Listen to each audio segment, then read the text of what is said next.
ธุเด้ออันว่ากายานี้ให้มีแต่ความสุขสัพพทุกแนวใดให้หลีกหนีไกลเว้นเห็นขวงขันพุ้ยไผ่พญาทางยามากางความไว้ให้ไกลข้างหางคิงลิงนั้นเด้อเจ้าผู้ลิงเบิ่งน้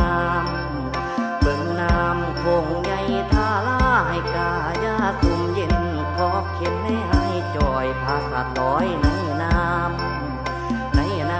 ลอยไปสะลอง